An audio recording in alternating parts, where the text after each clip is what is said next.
No. So criminals don't obey laws. The definition of a criminal is somebody who doesn't obey a law.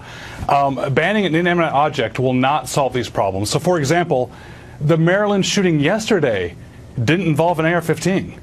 Virginia Tech, he used pistols. The Fort Hood massacre, he used pistols. 9/11, they used box cutters. The tool is not the problem. I mean, when you want to talk about tools, look at the Austin bombings that we just solved today.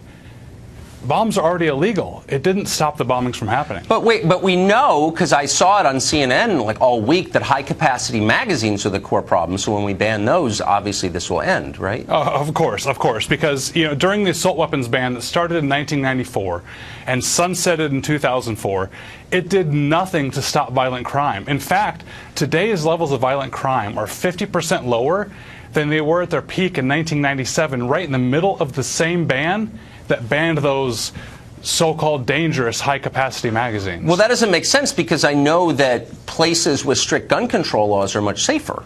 I keep hearing that. Yeah. So one of the things I love about our federalist system is that we can look at societies, or little cities or states, and experiment with laws or ways of doing things. And I think before we have serious gun control legislation, we should look at Chicago and see how it's working there.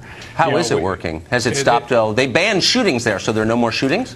Solve the problem, right? No, it is the worst place we have going on right now in our country for shootings. We have not only just shootings, but violent crime. And Tucker, that's another problem, is I don't know why we're focusing on shootings so much. Yes, they're horrible, they're bad, but we should be worried about violent crime. And when I talk to, and I'm trying to debate with an anti-gunner, one of the first things I'll ask them is, look, are you really trying to stop gun violence, or are you trying to stop all violence? And if they answer gun violence, okay, I get it. They're just trying to ban guns. But if they want to stop all violence, okay, let's have a serious discussion. Because just getting rid of guns, yes, maybe the use of guns will go down if you banned them. But just like Australia, your violent crime is either going to stay the same or go up because you have a bunch of unarmed victims. So what about, one idea that seems to be gaining traction among even some Republicans is the idea of banning gun purchases under the age of 21. That doubtless would solve the problem. You're either an adult at 18 or you're not.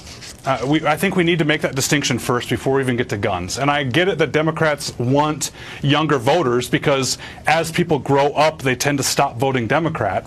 But if you can be tried as an adult in a criminal case at 18, if you can join the military at 18, if you can enter into legal contracts at 18, then you're an adult. You should be able to buy a firearm. But let's just pretend that we're going to raise it to 21, and we're going to raise all the ages for all those things I just mentioned to 21 years old.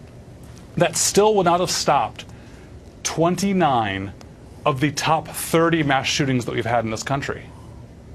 Well, I'm beginning to I'm beginning to think maybe there's another agenda here, and it's not just about stopping school shootings. Ryan, thank you for injecting some reason into this.